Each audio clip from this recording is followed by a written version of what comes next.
Hello, welcome all of you in biology Pushkar and I am Pankaj Kumar Sinha. आज हम लोग कुछ डिफरेंट टॉपिक के ऊपर बात करने वाले हैं, सिलेबस और चैप्टर से अलग हटकर। ठीक है, कई बार बच्चों का ये क्वेश्चन आता है कि सर अगर नीट में नहीं हुआ तो क्या करेंगे। तो बहुत सारे बच्चे क्या होते हैं, पैनिक होते हैं नीट के प्रिपरेशन के टाइम पे। तो पैनिक आज के बाद आपको पैनिक नहीं होना है, क्योंकि आप जो प्रिपरेशन कर रहे हैं उसमें अच्छा से अच्छा स्कोर करने का कोशिश कीजिए। ठीक है, तो आज के बाद आपको परेशान होने की जरूरत नहीं है। क्यों? क्योंकि मैं आपको आज कुछ डिफरेंट टॉपिक के ऊपर मैं आपको डिस्कशन करने वाला हूं, और वो डिफरेंट टॉपिक है कि बेस्ट कैरियर ऑप्शन क्या हो सकता है आफ्टर 12th, जब आप बायोलॉजी चूज करते हैं तब। ठीक है, तो इस टॉपिक के अंदर हम लोग कुछ बात करते हैं क्या क्या अपॉर्चुनिटीज मिल सकता है आपको।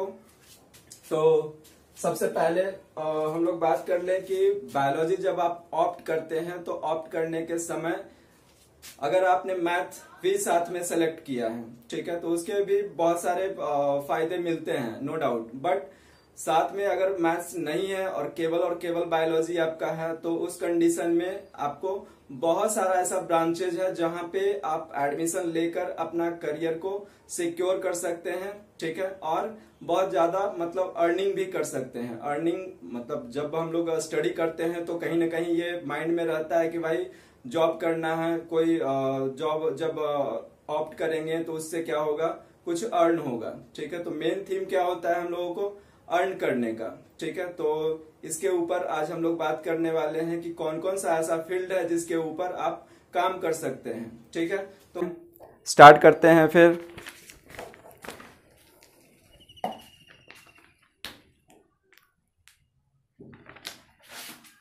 Best career option. ठीक है, तो बेस्ट करियर ऑप्शन अपने पास क्या क्या हो सकता है आफ्टर 12th। ठीक है, 12th में जब आपने बायोलॉजी सेलेक्ट किया, बायोलॉजी चूज किया, ठीक है, तो बायोलॉजी जब आपने चूज किया है तो आपने कोई बहुत बड़ी गलती नहीं की है। ठीक है, आप अपने आप को प्राउड फील कीजिए कि भाई मैंने बायोलॉजी सेलेक्ट किया है। और बायोलॉजी जब आप सेलेक्ट करते हो तो इसमें इतने सारे ब्रांचेज और इतने सारे जॉब अपॉर्चुनिटीज़ आते हैं जिसका कि आप सोच भी नहीं सकते हैं। ठीक है, कुछ ऐसे जिसके बारे में ऑलरेडी आपको पता होगा, कुछ ऐसा ब्रांच जो शायद आपको पता ना हो, उसके ऊपर भी हम लोग डिस्कशन करेंगे। ठीक है, तो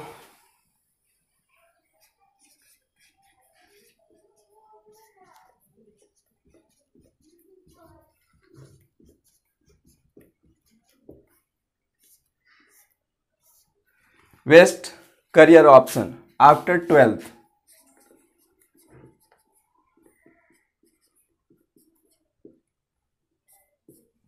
ठीक है, तो 12th के बाद अगर आपने बायोलॉजी सेलेक्ट किया है तो उसके बाद कौन कौन सा स्ट्रीम है जो आप ऑप्ट कर सकते हैं, तो इसके ऊपर बात करेंगे फिर।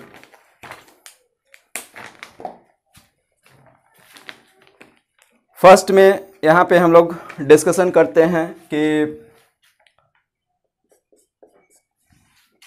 फर्स्ट एक ऐसा ऑप्शन है जिसमें इतना सारा जॉब अपॉर्चुनिटीज़ है जो आप खुद से भी नेट पे आप सर्च करेंगे तो आपको खुद से भी मिल जाएगा। ठीक है, ये है आपका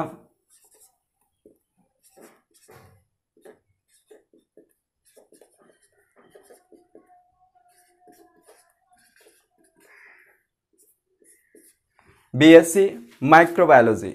ठीक है, तो बीएससी माइक्रोबायोलॉजी एक ऐसा ब्रांच है, बहुत ब्रॉड ब्रांच है, बहुत वास्ट ब्रांच है। ठीक है, इंडिया के अंदर अगर बात करें तो इंडिया में ही आपका इतना सारा इसमें जॉब अपॉर्चुनिटीज़ है जो आप सोच नहीं सकते हैं। मैं ये अगर बात कह रहा हूँ कि जॉब अपॉर्चुनिटीज़ है मीन्स, इसको थोड़ा सा क्लैरिफाई कर दूँ कि माइक्रोबायोलॉजी जो ऑप्ट करते हैं उनको कौन कौन से सेक्टर में जॉब मिल सकता है। ठीक है, और एक हैंडसम सैलरी के साथ जॉब मिल सकता है। ठीक है, तो इसमें जैसे फूड इंडस्ट्रीज़ हो गया, जहाँ जहाँ पे फर्मेंटेशन का काम होता है। ठीक है, ऑलरेडी आपने 11th एंड 12th में जैसे ही आप जाते हैं या पढ़ रहे होते हैं या उसके बाद की बात करते हैं तो माइक्रोबायोलॉजी के अंदर आपने फर्मेंटेशन पढ़ा होगा। ठीक है। तो फर्मेंटेशन जब आप पढ़ते हैं तो उस समय आप देखते हैं ईस्ट का यूज होता है। तो ईस्ट क्या है? माइक्रोब्स है, ठीक है। और उस माइक्रोब्स का यूज होता है इंडस्ट्रीज़ के अंदर। तो जहाँ जहाँ पे फर्मेंटेशन का प्रोसेस हो रहा है, जैसे सपोज कर लें एक आपका है beer industries, wine industries, beverage, उसके बाद आपका हो गया फूड इंडस्ट्रीज़ के अंदर बहुत सारा इंडस्ट्रीज़ है, डेयरी इंडस्ट्रीज़ हो गया, उसके बाद आपका फिर बेकरी इंडस्ट्रीज़ हो गया। तो बहुत सारा ऐसा इंडस्ट्री, शुगर इंडस्ट्रीज़ हो गया, जिसके अंदर माइक्रोबायोलॉजिस्ट का रिक्वायरमेंट होता है, ठीक है। ये तो इंडस्ट्रीज़ की बात कर रहे हैं। अगर लैब में हम लोग बात करते हैं, ठीक है, तो बहुत सारा ऐसा लैब है जहाँ पे माइक्रोबायोलॉजिस्ट का जॉब ऑफर किया जाता है। बीएससी माइक्रोबायोलॉजी के अंदर अगर सैलरी की बात करें तो इसमें सैलरी आपका स्टार्टिंग सैलरी होगा 2.5 to 3 lakhs per annum. But अगर आप 5 to 6 years इसमें अपना एक्सपीरियंस ले लेते हैं, ठीक है, देन बहुत ज़्यादा इंक्रीजमेंट आपको मिल सकता है 10 to 20 lakhs पर एनम, ठीक है।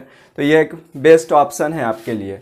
उसके बाद नेक्स्ट यहाँ पे अगर बात करें तो बहुत सारा यहाँ पे आपको मैं बताने वाला हूँ डेयरी टेक्नोलॉजी।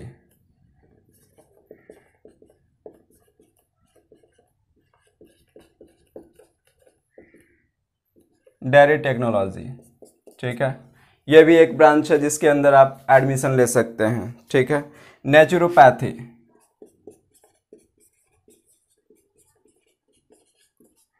नेचुरोपैथी के बारे में आपने सुन रखा होगा, ठीक है। आज के टाइम पे बहुत लोग क्या कर रहे हैं कि जो एलोपैथ मेडिसिन है उसको, उसके साइड इफ़ेक्ट्स से बचना चाह रहे हैं, ठीक है। इसलिए वो क्या करते हैं, नेचुरोपैथी यूज करते हैं, ठीक है। तो नेचुरोपैथी में भी बेस्ट स्कोप आपको मिल सकता है, ठीक है। इसके बाद नेक्स्ट यहाँ पे हम लोग बात करें बायोटेक्नोलॉजी।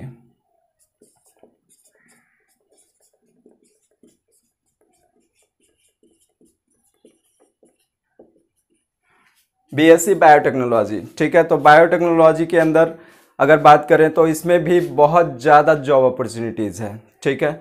मीन्स अगर आप बायोटेक्नोलॉजी कर लेते हैं तो इसमें 24 ब्रांचेज, मेरे ख्याल से 24 ब्रांचेज इसमें आपको मिलते हैं, ठीक है। जैसे मॉलिक्यूलर बायोलॉजी हो गया, जेनेटिक इंजीनियरिंग हो गया, माइक्रोबायोलॉजी हो गया, इसके अंदर भी माइक्रोबायोलॉजी आपको स्टडी करना पड़ेगा, ठीक है।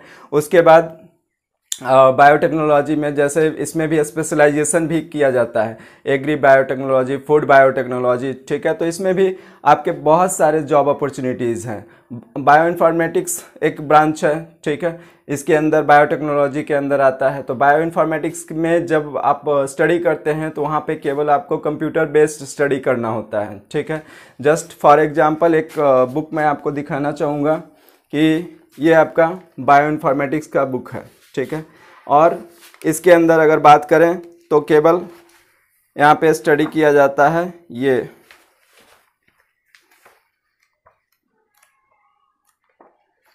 टोटल कंप्यूटर बेस्ड स्टडी है, ठीक है। इसके अंदर क्या होता है, केवल डाटा, आपको हर एक लिविंग ऑर्गेनिज्म का डाटा दिया हुआ रहेगा और इसका यूज होता है रिसर्च फील्ड में, ठीक है। तो ये भी एक बेस्ट ऑप्शन है। इसके बाद नेक्स्ट यहाँ पे मैं बात करना चाहूँगा फिर बायोकेमिस्ट्री। बायोकेमिस्ट्री, ठीक है।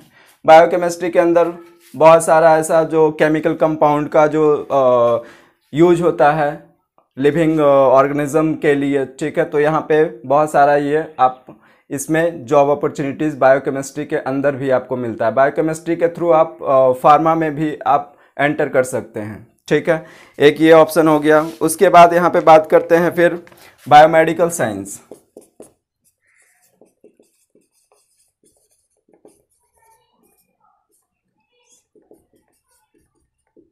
बायोमेडिकल साइंस, ठीक है। तो बायोमेडिकल साइंस भी अपने आप में एक बहुत बड़ा ब्रांच है, ठीक है, और इसके अंदर भी जॉब अपॉर्चुनिटीज़ बहुत ज़्यादा है, ठीक है। इसके बाद नेक्स्ट यहाँ पे मैं आपको बताना चाहूँगा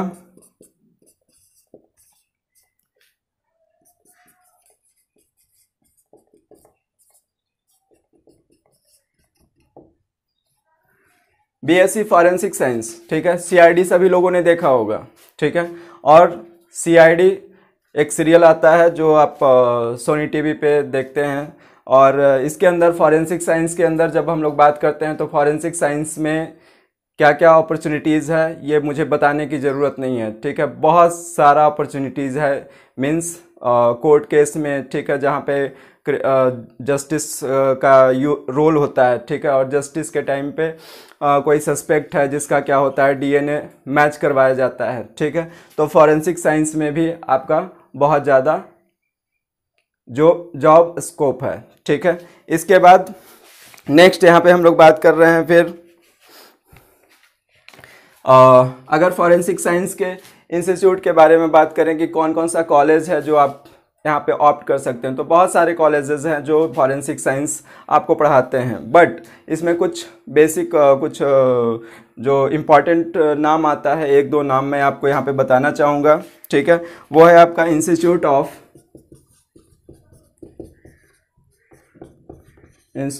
of forensic science, forensic science Mumbai,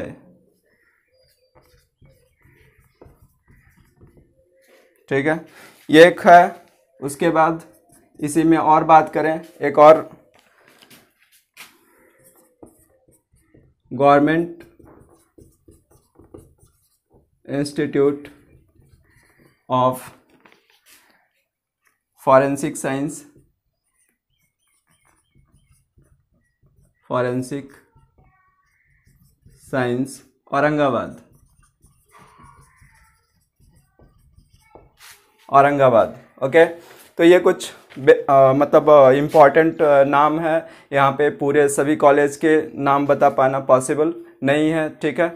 इसके बाद नेक्स्ट इसमें अगर और बात करें फिर कि कौन कौन सा और ब्रांच है, ठीक है, तो जेनेटिक्स, बीएससी जेनेटिक्स, ठीक है। तो बीएससी जेनेटिक्स के अंदर भी बात करते हैं तो बीएससी जेनेटिक्स भी एक वास्ट ब्रांच है। बट यहाँ पे अगर मेरा ओपिनियन आप जानना चाहेंगे तो मैं ये कहूँगा कि ये रिसर्च ओरिएंटेड ये आपका कोर्स है, ठीक है। बीएससी जेनेटिक्स में जब आप इनरोल होते हैं उसके बाद आपको मास्टर डिग्री करना होता है और उसके बाद फिर आप फर्दर पीएचडी वगैरह करके फिर इसमें आप अच्छा खासा मतलब जॉब ऑप्ट कर सकते हैं, ठीक है, बीएससी जेनेटिक्स। इसके बाद नेक्स्ट इसमें नाम आता है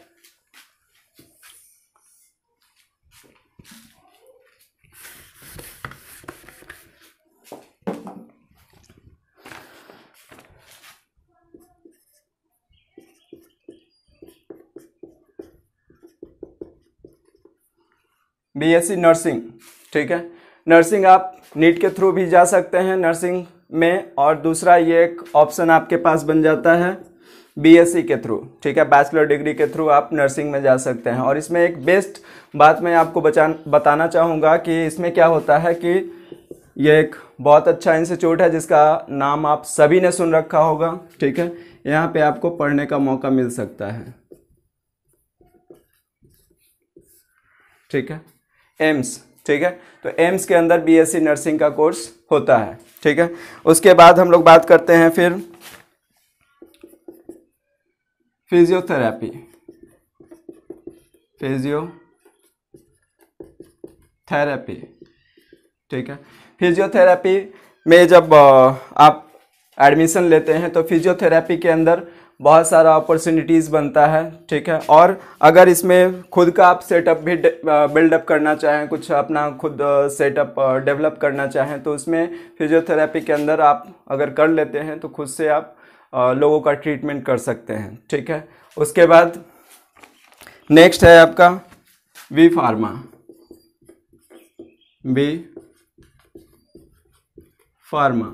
ठीक है। वी फार्मा मीन्स मेडिसिन, ठीक है। तो मेडिसिन के अंदर जो डेवलपमेंट की बात होती है, फार्मेसी की बात होती है, ठीक है, वो बी फार्मा करके आप कर सकते हैं, ठीक है। ये आपको फिजियोथेरेपी नीट के थ्रू भी मिल सकता है, बी फार्मा नीट के थ्रू भी मिल सकता है, ठीक है। और अलग से आप सेपरेट इसको BSc physiotherapy and B pharma भी आप सेपरेटली कर सकते हैं। ठीक है, इसके अलावा फिर इसमें हम लोग बात करते हैं फिर बीएससी एग्रीकल्चर।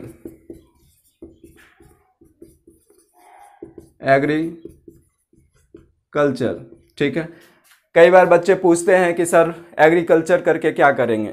ठीक है, तो एग्रीकल्चर करके केवल आपको फील्ड में काम करने की ज़रूरत नहीं है, इसके अलावा बहुत सारा एग्रीकल्चर का फील्ड मतलब यहाँ पे स्कोप आ जाता है।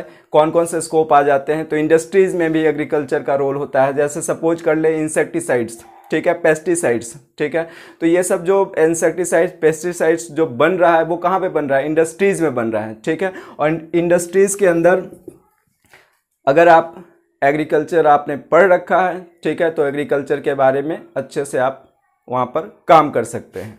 ठीक है, नेक्स्ट इसके अलावा फिर बात करें फिर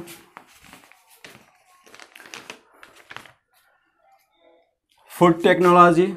ठीक है,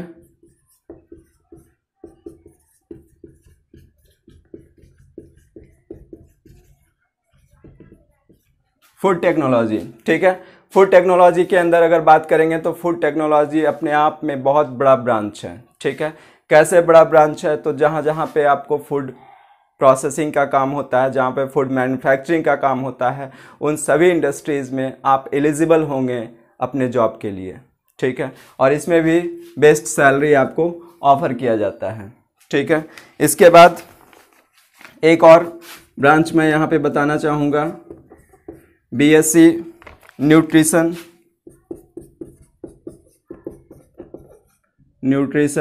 एंड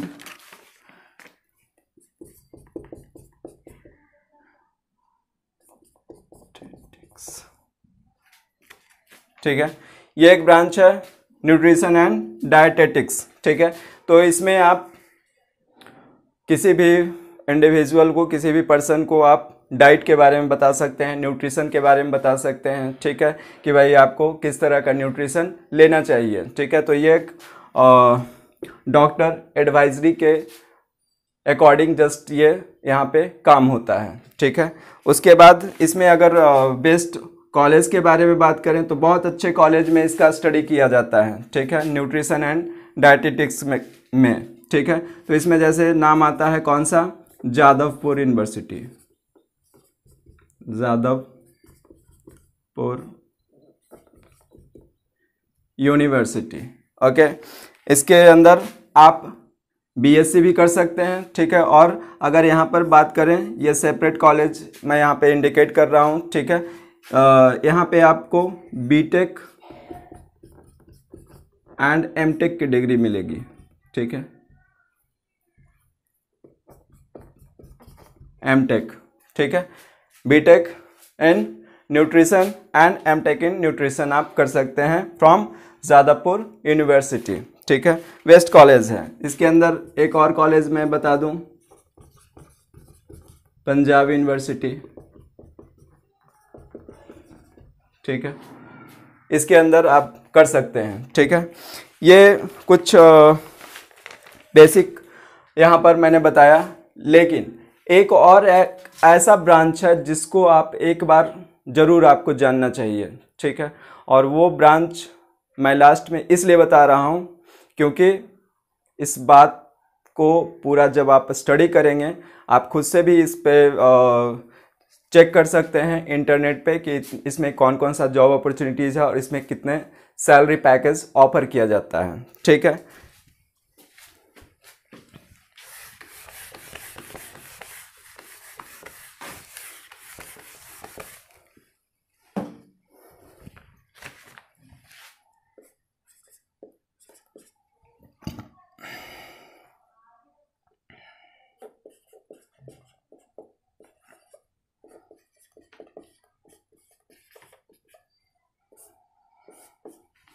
ठीक है, इसको लास्ट में मैंने इसलिए बताया है कि ये बहुत अच्छा सेक्टर है, इतना अच्छा सेक्टर है कि आप सोच भी नहीं सकते हैं। जितना मरीन का डेप्थ होता है उतना ही इसमें जॉब अपॉर्चुनिटीज़ है, एक बात। दूसरी बात यहाँ पर ये करेंगे कि जो आपका मेरीन बायोलॉजी है उसमें जॉब अपॉर्चुनिटीज़ के साथ साथ और क्या होता है कि यहाँ पे बहुत अच्छा हैंडसम सैलरी आपको ऑफर किया जाता है। तो इसमें बहुत ज़्यादा जॉब अपॉर्चुनिटीज़ है मैरीन बायोलॉजी के अंदर।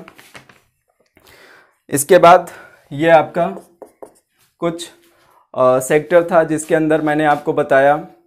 मैं तो हमेशा यही कहूँगा कि अगर आप नीट में प्रिपरेशन कर रहे हैं तो पहले तो नीट क्रैक कीजिए, ठीक है। और इन केस अगर नहीं सेलेक्ट हो पाते हैं या रैंक आपका बहुत नीचे चला जाता है और आप परेशान हैं, तो उस केस में ये सब आपके पास फील्ड, ये सब अपॉर्चुनिटीज़ आपके पास प्रेजेंट है। इन अपॉर्चुनिटीज़ को आप यूज कर सकते हैं, ठीक है। तो परेशान होने की ज़रूरत नहीं है। उसके बाद नेक्स्ट अगर कोई आपको डाउट आता है तो आप कमेंट सेक्शन में आप पूछ सकते हैं, ठीक है। तो इस वीडियो के अंदर इतना ही। Okay, thank you.